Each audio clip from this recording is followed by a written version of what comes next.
आदाब। दिन भर की बड़ी खबरों में आपका स्वागत है। मैं हूं काजी शफाउल हक और आप देख रहे हैं हमारा एशिया। आज के इस बुलेटिन में बात होगी औरंगाबाद महानगर पालिका की टैक्स वसूली मुहिम और 8,000 संपत्तियों पर होने वाली जब्ती कार्रवाई की।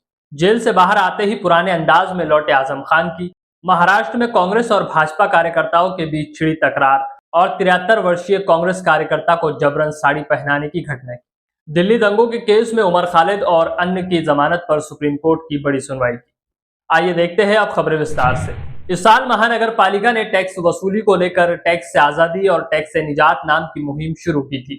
इस स्कीम के तहत टैक्स बकाये पर 95 और 75% जुर्माने की माफी का विकल्प दिया गया है। सितंबर महीने में महानगर पालिका के खाते में पहली बार 164 करोड़ रुपए आए, लेकिन फिर भी महानगर पालिका पर अब तक करीब 1300 करोड़ का टैक्स बकाया है। इसलिए प्रशासन ने अब 8,000 प्रॉपर्टीज पर सीधे जब्ती की तैयारी शुरू कर दी है। लोक अदालत से नोटिस जारी किए जा चुके हैं और अब वसूली तेज करने का ऐलान भी किया गया है। समाजवादी पार्टी के दिग्गज नेता आजम खान 23 महीने के बाद जेल से रिहा हुए हैं। बाहर आते ही उनका वही पुराना अंदाज देखने को मिला, शेरो शायरी और दिलकश अंदाज। गौरतलब है कि आजम खान पर योगी सरकार आने के बाद 72 मुकदमे दर्ज किए गए और उन्हें 2 बार जेल जाना पड़ा।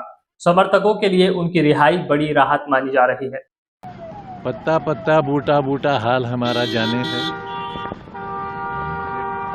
अच्छा, एक अनुमान लगाया जा रहा है कि बसपा ज्वाइन करेंगे, इस तरह की अफवाहें पूरे प्रदेश में फैल रही हैं आपको लेकर। अब इस पर अभी कुछ कह तो सकता नहीं मैं। क्या अखिलेश यादव से किसी तरह से कोई बात हो पाई आपकी? जेल से बात नहीं हो पाती है। तो अब सियासत में किस तरह से आजम खान आएंगे? अभी तो इलाज करेंगे, अपना सेहत ठीक करेंगे, उसके बाद सोचेंगे क्या करना है।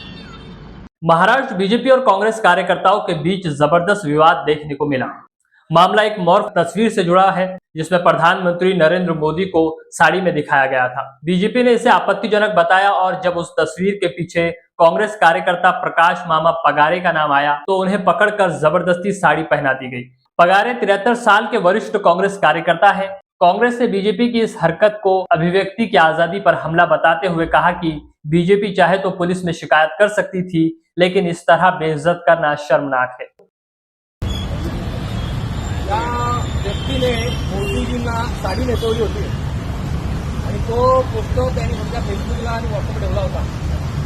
त्यासाठी आम्ही हा भाजपची भारतीय जनता पार्टीचा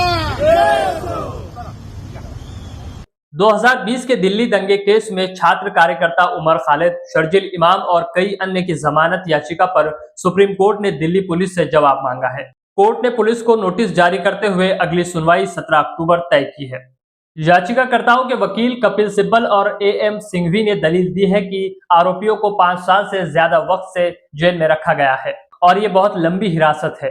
अब देखना होगा कि अगली सुनवाई में सुप्रीम कोर्ट क्या रुख अपनाता है।